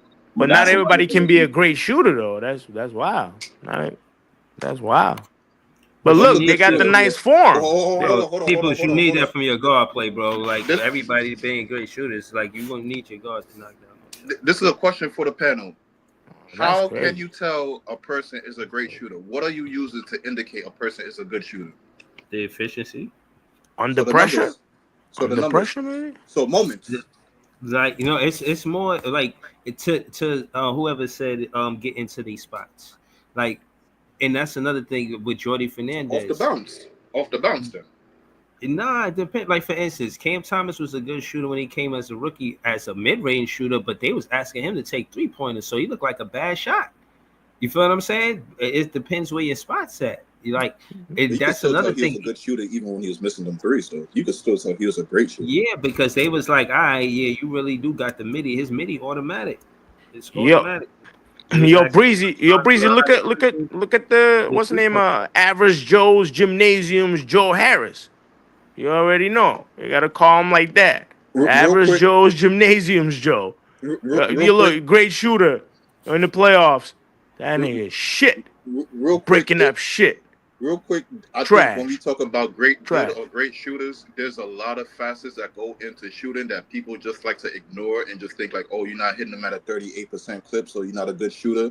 Certain things play a factor to it. Some people are just catch and shoot shooters. Some people come with a curl or a flare or a down screen, things of that nature, double horn set, things like that. People have to get into their bag a little bit, work with the ball, put some practice shots up. Some people like to work off the bounce and shoot. Some people don't even need no warm up; they can shoot it off the rip. Those are really good shooters, things like that. But I think when we look at good shooters, we got to get away from the numbers. We got to look at the actions that we're looking at on the court, because we could see a good shooter, but he might not be putting like KCP, for example. He's a good shooter, but when he went to Orlando, that wasn't working out too good because the guys that was passing the rock wasn't sending them up in the ways that Jokic was sending them up. Jokic would come off a pin down more times than not with Jokic, or for a back screen or a cut or a curl. You didn't see much of that going on in Orlando. If anything, they were struggling. And then when you don't have too many good shooters on your team, you can load up on them. So when we talk about good shooters, I think we really need to pay attention. At least he made that shit in the playoffs, though. That's a very good KCP. point. He That's a made them very shits in the good playoffs. point, Easy. I think you got to look at the skill set of the player, because, like, just because you can shoot don't mean you can shoot certain type of shots or a certain type of way. Some guys are just spot up shooters. Some guys can't shoot off the dribble. Some guys can do the reverse. You know, they can't really spot up shoot, or they can't shoot off the ball, but they need the ball in their hand to get in their rhythm and get to their spots. You feel me? Yeah. So it just depends on the player and where they're getting the ball and who's giving them the ball, and if they're getting the ball in their spots in their comfort zone, and that's going to dictate their percentages and all of that. So. Yeah, yo, listen, I just found it. I clicked it off by mistake, so I'm tight. But I just found it. The number one team in transition points last season was the Detroit Pistons, a playoff team. The second team, the champions, Oklahoma City Thunder. So how you defend it too? That's true. How you defend it? That's a good point. You know what I'm saying? So I want to, before the show is over, I'll show you guys the stats so y'all can see. You know what I mean? Where I got this from. But point is, bro, that shit is vital. Because it's easy points. And you control the pace, bro. Teams be having to call a timeout. That's not supposed to happen. Are you talking about transition buckets? Yeah, transition buckets, yes. Transition buckets. That's how important it is. You know what I'm saying? The second they were second in the league. The OKC, and they won a championship. You know, the first team was a playoff team in the Detroit Pistons. I'm basically saying the better teams in the league lead in that stat, the transition points, and that's what the Brooklyn Nets want to do with Nolan Troy Ari.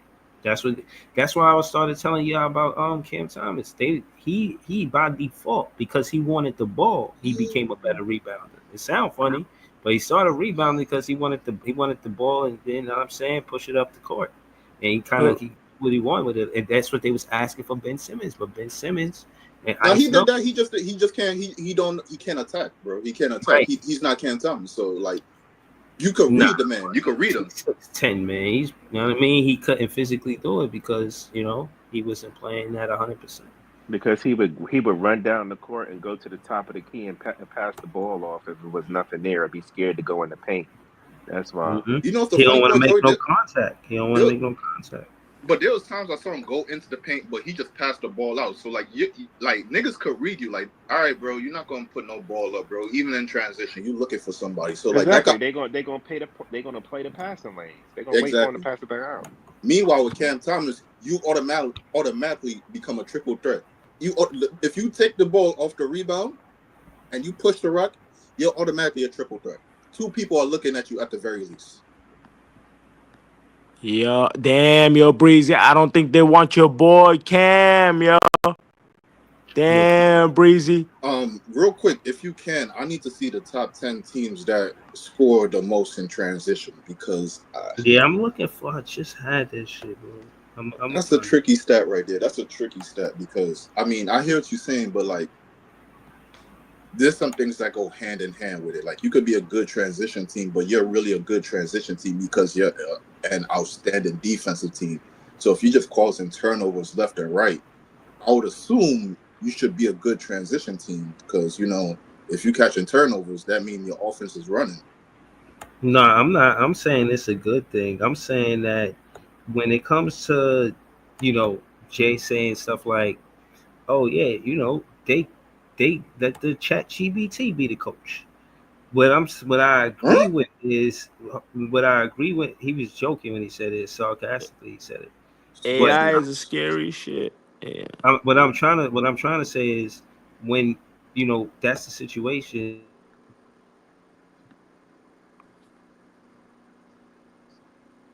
Are transition points. Transition points is like, you put the team, and you might put the other team in foul trouble. You control the pace.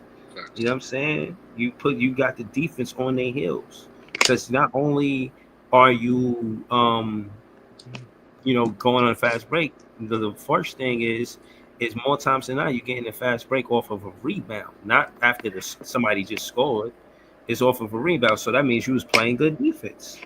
You see what I'm saying? So it's like a swing, So but I just a lot of elements that go into that stat. I just want to reiterate: in order to be a good transition team, get out in transition and score, you have to get fucking rebounds. You cannot sit there and let teams get second and third opportunities with getting their offensive rebounds because that kills momentum. And it slows down the game. You have to get the stops, you have to get the rebounds, and you have to get down court to tire them out and get your shots up. And the Nets were not doing that at a good enough rate last year. Who's the best rebound on this team? Day. How many games he played? Day, I don't know. I'm pretty sure it's not more than 41. I don't think it's more than 41. Is it more than 41? They be making dumbass mistakes though. I'm just saying. Rebounding. I'm just saying, like, I'm not trying to go at your point, but I'm saying, like, I agree with you 100%. You need to catch the rebound. You need to catch the boards. That second chance opportunities kills a team, and a team running in transition kills them at the same time too. So I'm saying you need to get the boards. But if one of our problems is rebounding, and our best rebounder barely plays, I mean, you get the results that you get. You get the results that you get. But there's a reason why he played limited minutes, man. There's a reason why. I don't know if he's going to be a good rebound in the league, but Danny averaged damn near a double in college for rebounding as well. You know what I mean? And points. So he could be another good rebounder, depending on if he play or not. I don't know. You know what I mean? I think that's another thing too. I don't want to sound like a broken clock or a broken radio, but we have to start paying attention to rebounding too. There's specific ways to rebound. Some people average a lot of rebounds, but more times than not, they're just the outlet guy waiting for the ball to carry them off the rim or off the backboard in a certain way that they just barely get it. While there's other people that could bang low and have a body or two on them within the paint to cause havoc within the paint when the rebound's going up. So now if you even throw another guy with them in there, you're giving the team hell, and they have to adjust their own strategy going down in the court, setting up for that half-court defense. So I think we need to start paying attention to how people rebound at the same time too. Not only that, can I break up another point?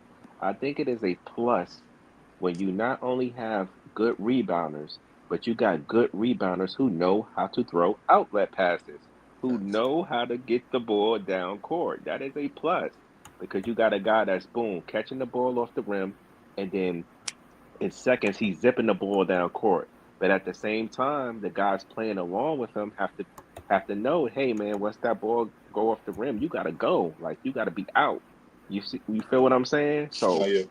I If mean, anything, I could bring a good example. Lonzo Ball did this a lot, especially when he was healthy. He used to get a lot of boards. When he get the board, I mean, I forgot the games to like specifically give you, but he'll get the board and niggas start running up the court. Exactly. And less than 2.5, he barely take like 2 dribbles. Exactly. He throwing that ball up the court. You know what my coach used to tell me when I used to dribble? He's like, Joey, the ball moves faster than you. You don't need to fucking sit there and you know what I mean, be dribbling all over the place. Pass the fucking ball. You pass the ball up court, it's going to get up court quicker.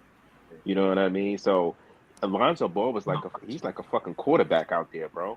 Like pinpoint passes, outlet passes, like down the court. I mean, but that's far in between. Not too many guys really got that skill set. I mean, it's a few in the league, but you know what I mean. So, especially big man, but I don't know. See, and I don't want to sound like a broken radio again, but then we gotta look at the facets of playmaking because you think somebody's a good playmaker, but certain plays look different than others, though, right? Lonzo Ball barely dribbles the fucking rock, but we know he could pass the shit off the rock, and he a good facilitator. I mean, right? we seen the Nets try to do it with Ben Simmons. I've seen Ben Simmons try to do it quite a bit with us, with the outlet Ben gives pass. himself too many weaknesses. That's what's the problem. He gives himself too many weaknesses. He a good guard. Well, forward. But the thing is, Ben has the physical attributes to do it because he's big. He can rebound and then he can pass. So he can actually fill that role very well. He was doing good on the Clippers when they gave him minutes. He was doing good on the He was doing good on the Clippers when they gave him minutes. He was rebounding. He popped out on defense, rotated on everybody. He went from guarding Jokic all the way to Jamal Murray. So I mean, he was doing good. I mean, like I said, he gives himself too many weaknesses, man. Like if the people on the court and the coaching staff know what you're gonna do and you prove them right 10 times out of 10, you hurt your team, bro. No matter how good you're doing, you hurt your team. So my you thing make us predictable. I just hope we get better in the paint. I hope having Danny Wolf, another big body in there, he helps out with little things like rebounding. He also helps out with spacing with our other bigs and stuff like that.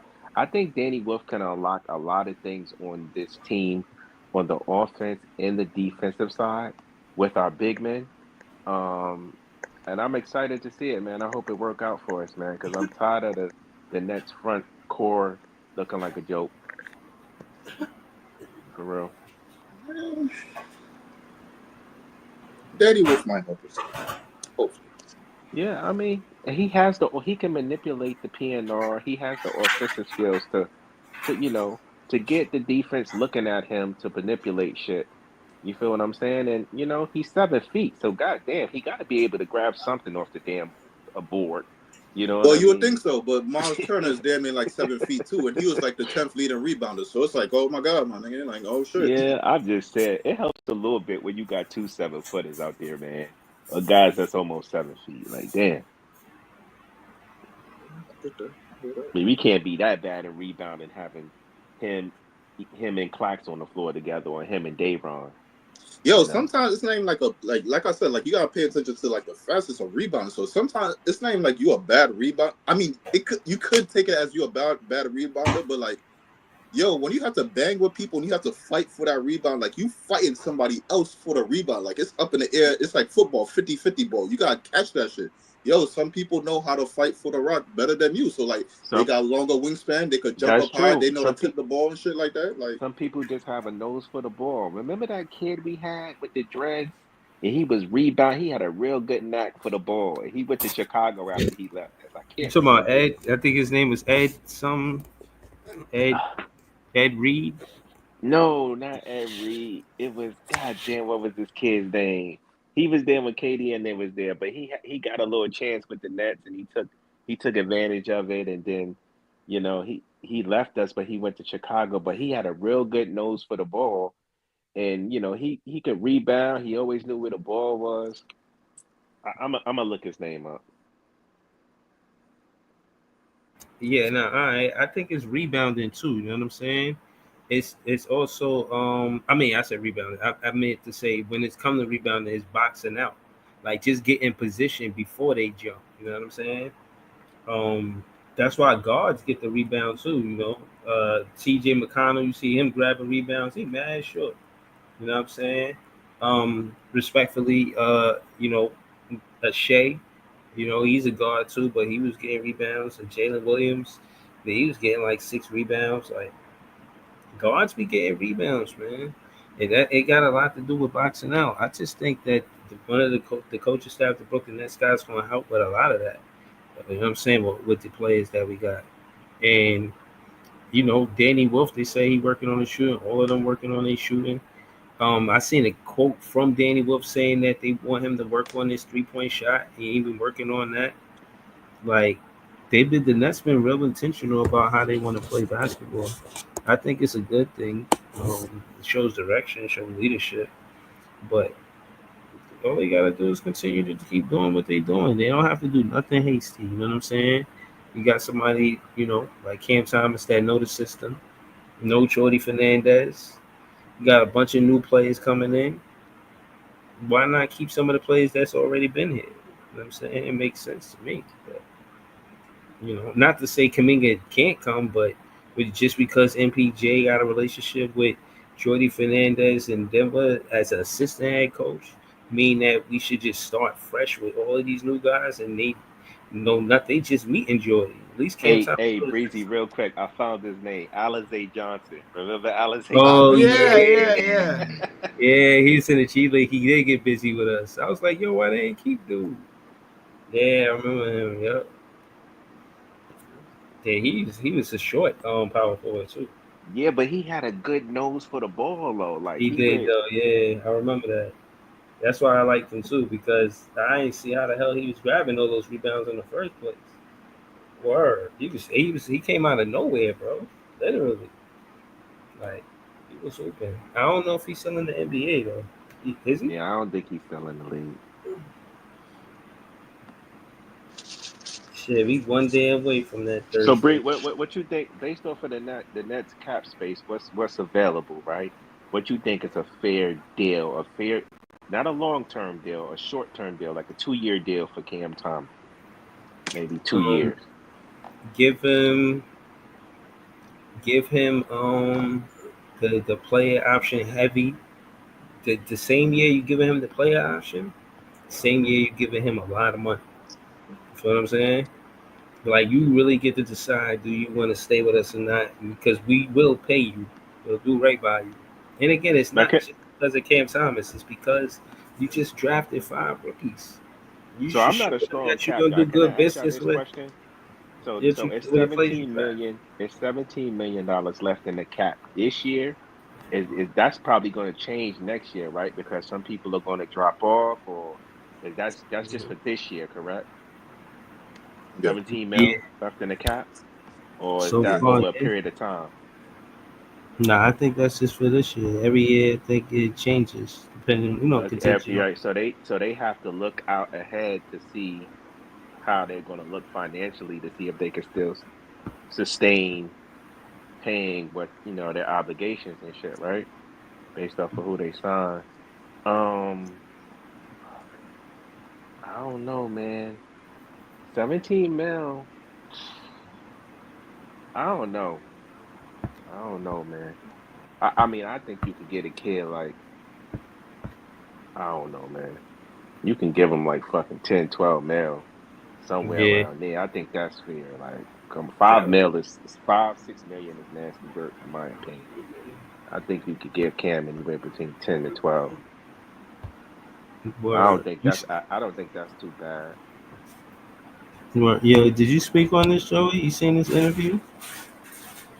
I didn't see the interview. I read some sound bites from it though about what he said about Brooklyn, and it was GMs going and coaches doing this and GMs getting other jobs and players forcing trades and shit like that. Yo, people's, ain't you on the panel? Hold on. Hold on. Yeah, he said some of the most fun ball I had playing my whole life. I enjoyed it. I enjoyed playing in Brooklyn a lot. I love playing for Brooklyn. Come on, man. That's media training right there, man. Yeah, but he also said the shit about us, like it was a lot of shit going on, a lot of chaos, and he didn't think like everybody was committed as other people were as He far as says him winning. and Steve Nash was locked in. Really? Steve You see Nash what is I'm a saying? fucking joke. Why is that bullshit though? Why is that bullshit? No, because he it's a asked for him to broadcast. be fired. That's the heat of Yeah. the moment though. But like they coming back and they saying He said that's they the were heat locked of the in. moment. Yeah, He there's a lot asked of for things to him say. and Sean Marks to both be fired. How locked in are you? He wanted him locked out of the gym. Right. So I saw this. Exactly. That's what I'm saying. And Like, I within saw that this. same interview we talking about right now, the man said, I brought you in that for that reason. I wanted the world to see how you could do it. And I think you wanted the world to show how you could do as well. So we could say that, but then I'm hearing something different in an interview. So which one we doing? I think he dancing to the tune that he He supposed to. lying in the interview. Nah, bro. That's it. See, nah, see, because now you got to look at it like this, right? If he said that about Nash, right? He said that about Nash and Sean, and on what he said in an interview tells you that there's a lot more shit going on. So what was the shit going on at the time that he wanted them gone? You know what I'm saying? Like, and he's saying people wasn't committed. He felt like that, and a lot of shit going on. Was a lot of shit going on forcing him to say that to them at that time, or not? Or he was bullshitting? Ice. And I think But that's what I'm- credible. Ice. I think that's Like, credible. There's a lot of he bullshit gotta going on right now. They don't even know what the fuck Ice. they're doing. So like Yo, I Ice. don't think it's all the way out the realm of possibility that KD talking truth right here. They don't have their heads on their shoulder, especially at that time when he just automatically got gifted a championship team. It just fell into your lap, bro. You didn't build up to it. You didn't prepare for it. Last year you was a play-in team. Lucky to be a play-in team. You just got 2 to 3 new superstars. Superstars. Not regular players, superstars. You catapulted into championship contending. It's not out the realm of possibility to say like, yo, they probably was in over their head the minute they caught him, even though they thought they knew what they was doing. Yo, I seen. I think that's merengue. You know, I think he was malarkey doing a lot of dancing around the real nitty gritty. You know, Steve Nash could have said, "Yo, why you ask for me to get fired? It's a podcast, bro. It's over. Just keep it real." Like, yo, bro, you asked for me to get fired. Talking about I wasn't locked in. They was being all cordial, sipping wine. Like, bro. So you telling me he lying? Hold on, listen. Easy. I mean, Ice. What I'm saying is, I'm not sipping wine with a man that asked me to get fired. Yeah, So well, that's what I'm about to Nash say. should Though. have had his elbows on the table, man. So, He should have all played right. him in a game of spades or some shit, So, man. Hold on. Let Ice go. This is what I'm about to say. So you gonna sit there and lie in front of a guy that you wanted to get fired, and he knows everything that you know as well. So you gonna say KD and Steve Nash sitting at that table telling lies? I'm saying that's not a thorough interview. That's listen. You want the man to get grilled? Listen. There's no articulating. There's no unpacking. There's they didn't let me coach. What you mean you couldn't coach the way you wanted to coach? Why? Tell me Who why. said that? Tell Nash me. said that? Steve Nash. Tell me why. And that's why I was saying that I've been telling y'all that they've been letting Chat GPT coach the team through algorithms and whatever sports knowledge that they have of people knowing different. I really want to know who they is. The organization, the front office, You the want to know higher what's so ups, funny, the guys? owner. Can I just say Hold this real quick? on, though, because this funny. My bad, George. This funny. If Steve Nash saying they ain't let him coach, because I ain't finished the whole episode. But if he's saying they ain't let him coach, and you KD playing this game, and you got Ben Simmons in and out, You got, I mean, Ben wasn't there. You got players demanding for a trade, Kyrie, or yeah, he's probably talking about Kyrie, right? All these situations, yeah, either one. Somebody asking for a trade. He's not coaching the way that you trying to win a chip. You telling me you not gonna want this dude fired at that time? You telling me you not gonna want the environment around you better? And you saying KD talking bullshit though? Why not have that conversation? Bro. Why not say, wow, this is a podcast? Like, you cheating the fans. You cheated the explanation that they gave the Brooklyn Nets fans, the way they articulated whatever they thought about what happened. Every single detail, bro. We can't do that, bro. We can't hold your hand on every single detail, bro. Yo, you're not even gonna do that in your regular life. So I don't even know how you asking a multi-millionaire to do that. I need to break down every single second of the moment I was into you. Oh, you crazy, my nigga? You not even doing that. If KD publicly could say, I want the head coach and the GM fired, if you sitting in front of that dude in a podcast setting, you know what I mean? Like, what else are you're talking about? You trying to tell me why they was in front of each other sipping wine? Huh? They ain't crossed their mind when they was sipping wine? No, but I'm saying, go ahead, Joey. My bad. Go ahead, Joey. No, I just want to know who he mean when he say they. Is he talking about the players or the front office? Not the front office. Here's my thing though, right? Nash's first year, everything was fine. You know why? Because he had Udoka sitting next to him, and he had Dan Antonio sitting next to him. So he really wasn't fucking really coaching. That motherfucker was a figurehead. Notice how after D'Antoni left and Udoka left, shit went downhill. Dan Antonio was the offensive guru. Udoka was fucking the defensive guru. After they left, shit went down fucking hill. The fact of the matter is, Steve Nash did not know what the fuck he was doing. And after those guys left, he didn't have strong enough assistants to help him out. So hold his hand. So I got a strong counter to that point, a real strong counter to that point. So the same coach we talk about, Mike D'Antoni, when he was on the Houston Rockets, when he had the infamous, unbeatable Golden State Warriors down 3-2. Do you know who the defensive coordinator was at the time? Real quick, rhetorical question. Ron Adams. Ron Adams was the defensive coordinator. The man just came from Golden State. He gave them damn near a top 5 defense. The minute he decides to leave, that defense drops off a cliff. But we still know Mike D'Antoni is there. Are we about to say Mike D'Antoni is not a good coach? Or are we going to say this? We need a great coaching staff along with a good coach to make sure we optimize and maximize. I'm going to push back on that.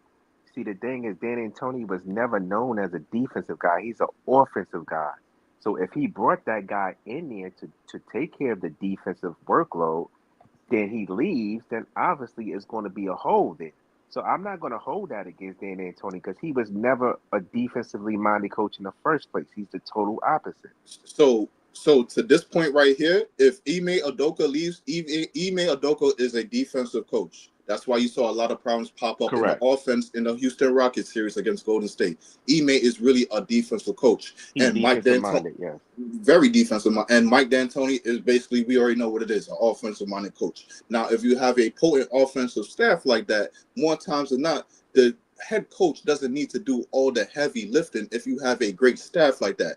That's why we got to stop divvying appreciation and gratefulness and whoever deserved the most to the pod. We need to stop doing that and say it's a whole pod. A lot of people contributed to the pod instead of just giving the praise to one person. Here's the thing. He never should have been the head coach in the first place. Because at the end of the day, when shit hits the fan, you're going to be the one to blame. So at the end of the day, after those guys left, if he didn't know what the fuck he was doing, he should have reached out around the league and found some decent replacements. You feel what I'm saying? It don't work like that. You know what I mean? You can't just run from responsibility like that. You know what I mean? You could delegate authority, but you cannot delegate responsibility.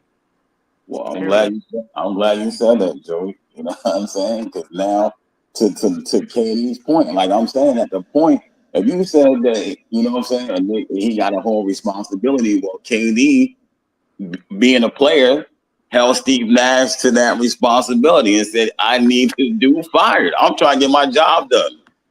He's not helping me, you know what I'm saying, he's not helping the team. But all I'm saying is, like, he got to go. Sean Marks got to go because he's not solving the problem. You know what I'm saying? And if people say that's bullshit coming from KD, just having that conversation, you can see now how the frustration can go that way. So I don't think it's bullshit coming from him. You know what I mean? I mean, even KD and Steve Nash even talked about it. They said, like, yo, they couldn't even get enough practices in or can't even get shoot-arounds in. They said that even when they was on the team before, like, yo, we don't even do, like, practices. We only do, like, a regular shoot-around. We don't even, like, cover much, like, film or stuff like that. Steve Like, Nash ain't know what the fuck he was doing. He was just there. Yeah, because that's why Kyrie said he was running practice after practice. I can't say that, though. Why not? Look how many things. So even right now to this day, how many years was that? Like 2, 3, 4 years ago. So like even now to this day, a lot of things are still coming out that we don't even know about, bro. So I can't just say like, oh yeah, you didn't do this or that. When there's some things behind the scene going on. If you watch the Nets during the Steve Nash years, you know the man couldn't coach. Everybody knew he couldn't. Let me ask you a question, Easy. What was Steve Nash good at coaching? Give me 3 things he did good as a coach, as far as like rotations, timeouts, like adjustments. Tell me, what was he good at? It's hard to say personally him right now. The best I got for you is he knew. All right, so I'll say this. I don't know if it's like a compliment to him or not, but I'll say this. He could recognize certain problems on the court. Now, how to handle it, that's something completely different. But I can't automatically give a first-year head coach like, yeah, you're supposed to know how to handle some things. Like, one quick example, Mike James in the playoffs. Yo, for whatever reason, Drew Holiday was harassing this man. He couldn't take it easy. Every time Drew Holiday popped up on him, he had to move like he was frantic. He had to keep on going. Unfortunately, James Harden had to come back on a little pop hamstring, but Steve Nash recognized I can't put back Mike James in this fucking game because he's gonna get harassed by Drew, and he got no answer for that. So I gotta roll with Harden. So he could recognize the problem, I guess, but I can't even give him good communicator because he lost the locker room. So I can't even say he's a good fucking. You know how some guys like, hey man, he's not really a great coach, but you always hear about Ty Lue and Doc Rivers being great communicators and people persons. I can't even give him that. Yeah, I agree with you, Joey, because it was at the time it was said that what he was saying was too complicated he made everything too complicated. And they didn't know what the fuck he was talking about at the time, you know what I'm saying? So they was just going out there hooping, you know what I'm saying, to the best of their ability, I guess, to the little bit that they did understand. And he didn't never simplify it for them, you know what I'm saying? So that's another reason for the team to be frustrated. You know what I'm saying? When you try and get shit done, you can't get it done. You know what I mean? So one of the things I like to point out, because I remember I was saying this a long time ago, Harden, for the most part, was pointing out the horrible culture deficiencies of Steve Nash. Like, there was multiple reports coming out when he was on the team talking about how he didn't like how Steve Nash ran the team and how he coached the team. So I'm not saying you're wrong. Like, there's a lot of credence to Steve Nash. I even said it before. Like, yo, listen, some of the shit you're doing out there, it kind of don't make sense out there. So I ain't gonna say he a good coach, but you see, this is what I'm saying. Hear what I'm saying, right? Hear what I'm saying, right? How can you differentiate between Steve Nash and JJ Redick? Well, I could differentiate from what when KD ain't on the floor, when LeBron ain't on the floor. Nah. Yeah, I mean that too. JJ Redick had LeBron, AD, and Luka. Nah, but they said that JJ made it simple for them. They ran a lot of older stuff that worked easier, that made them understand, I guess, the other folks other than LeBron and them understand what's going on. It made it simplified for them. Unlike Steve Nash, like I said, they said it was so complicated they ain't even understand for real. You know what I'm saying? That's the difference. So I seen a question on Twitter. I wanted that just sparked my attention. I wanted to bring it to y'all. Nets Insider had tweeted it. He said, Nets fans, which one would you rather take back? It was a poll. Trading for James Harden or hiring Steve Nash? Trading for James Harden. That's tough. Go ahead now. Say what? Say bye, yeah. It never made sense to bring Harden in, right? You had two of the most efficient scorers to ever live in Kyrie and KD. Now all you brought in was another ball dominant but less efficient scorer. So who do you want Harden to take shots away from? Do you want him to take shots away from KD or Kyrie, who are both far more efficient than him? You didn't need another scorer. You needed to put rebounders and shot makers around him. You didn't need another ball dominant guy. Like, it made more sense to have LeVert and Prince and just get guys like that. You don't need the era of the big Gary, three is done. what about the distribution part where they say James Harden can play point and he can run the team and he can, people feed off of his energy. What about And remember what he did for the team at that time when he came back? Like, he was damn near put himself in MVP conversation just because of how he's facilitated on the team. So, and he did by taking shots. He was scoring 27 points a game, right?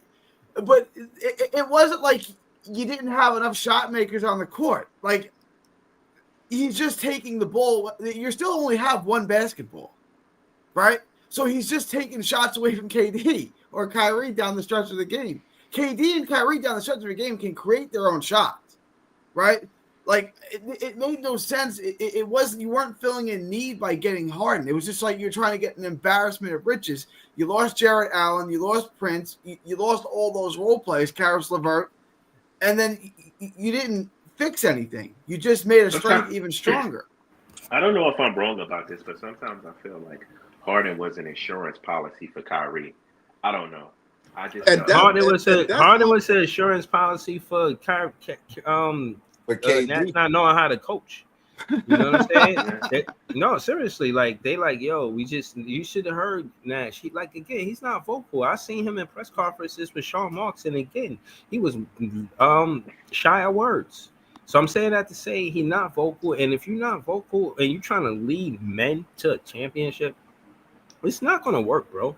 You're not gonna, especially three superstars. You know what I'm saying? So that's what I'm saying. You have to be a people's person. You got to know how to communicate, especially if you're dealing with three big-headed superstars.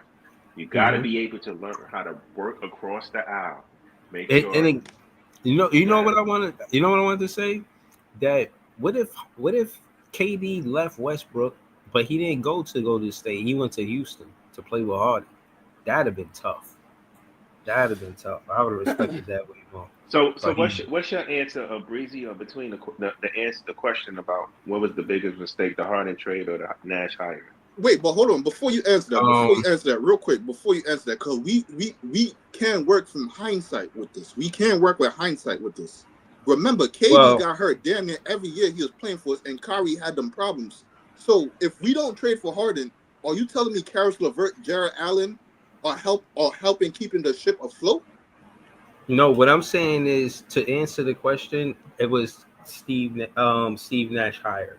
By firing Kenny Atkinson, what you're doing is saying, yeah, you good enough to play and develop, but you're not good enough to compete for a championship. So we're gonna get a guy that never coached, and he's gonna help us compete for a championship. Okay, there's no logic in that. Even with the Harden thing, even though I disagree with it in real time, and not in hindsight, easy. In real time, I disagreed with it when it was happening. But I'm saying all that to say that, Kenny Atkinson got the team better season after season. He deserves to be at a championship, on a championship run. You don't play and develop players, and then, you know what I'm saying, they develop into better players, and then now it's time to go into free agency and get better play. You know what I'm saying? Players that can lead the team to the playoffs and get a run in the playoffs.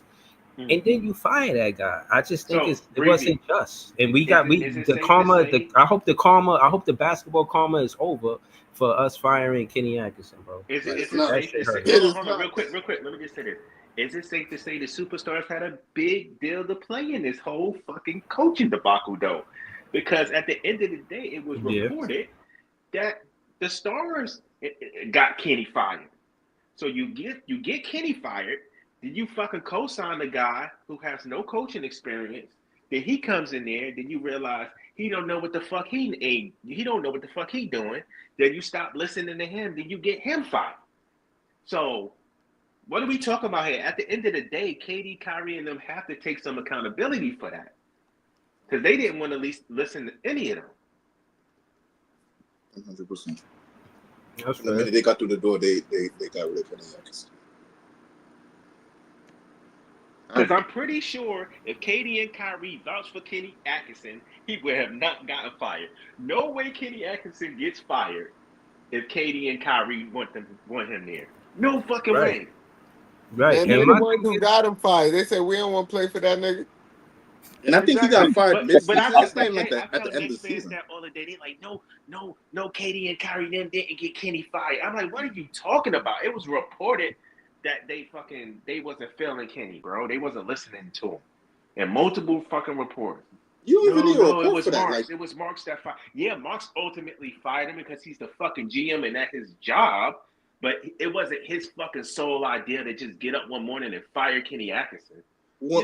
When you have a coach that just took your team to the play and he's developing the players and you just automatically get superstars and all of a sudden the coach is gone. I mean, I don't know. Like that's for me, that's writing on the wall. Like there's not much. I don't need a report. Yeah, but Kyrie even said used to make fun about certain shit that Kenny used to have them doing in practice and shit. They thought it was like, why are we doing this shit? Like they was above certain shit. You know what I mean? No, but a lot of star players say that same thing too. Like Kenny Atkinson, right? Because he played developmental coach. So like he probably set in some of the ways that he was managing the team and coaching the team. So like let's just say for example, like you a star player, you're not doing a lot of like sprints or sprints around the court. Or you doing that? I forgot the suicides. Suicides and other routines. You're not doing that. But what if you come into Kenny Atkinson and he got you doing like 15 of those and he's not giving and he's like, yeah, no bullshit, we doing that. Off rip, you already got a problem. You already got a problem. Fuck all that, man. You an athlete. You get paid to play basketball. Who gives a shit, man? Nigga, like I got niggas like Kenya Martin saying like, yo, we not about to do that shit when he was deep in his career. We not about to do all that shit right there. So even Kenya Martin, who put everything on the line, he even saying like, yo, we not doing all that shit, my nigga. What the fuck we doing? So a nigga like KD, who's one of the best of the best, yo, my nigga, what you got me doing? Especially if I'm coming off an Achilles, my nigga. Yo, now hold on. I'm gonna keep it real with you. First off, we don't know if it was 15 suicides. That's kind of crazy. Second off, I want to say that when it comes to suicides, make sure you're not tired during the game. Yeah, nah. But seriously, I think that you gotta trust your head coach. And again, you gotta reward step ups. Kenny Atkinson took this team out the shitter. You know what I mean? Like he gave us hope. He deserved to coach that team. Yeah, hell yeah, man. But y'all know how I'm doing. Y'all know how I'm finna clip this video up. Y'all know how I do. But that being said, yo, bro. First, let me say thank you before I say my last soliloquy. Thank you to This Is JTV. If y'all not doing nothing on Thursday, be there at 7 o'clock, 7:30, Brooklyn Kitchen. Shout to This Is JTV. Shout to Iceman the Eskimo. Shout to Easy E. Shout to Notorious. Shout to Gary. His show's coming on, I think, at 1 o'clock. When's the time your show coming on? 2 o'clock. 2 o'clock. You know what I'm saying? Definitely you're going to see me in the chat. I want to see how you feel about what's going on in Texas with the flooding. You see the NBA, had a post saying that they was going to give some aid immediately, $2 million of dollars or something like that. So I definitely want to hear your take on that. So look for me in the chat, Gary, for sure. Yeah, man, shout out to the chat, man. You know what I'm saying? Thank y'all for tuning in. Definitely going to be back with more content really soon. And I appreciate y'all, man. Y'all already know Nets fans is the best fans. We're going to continue this conversation. This is a good conversation, bro. Word. I'm interested to see how it's going to clip it up. But yeah, man, thank y'all for tuning in. Nets fans is the best fans. Peace, y'all.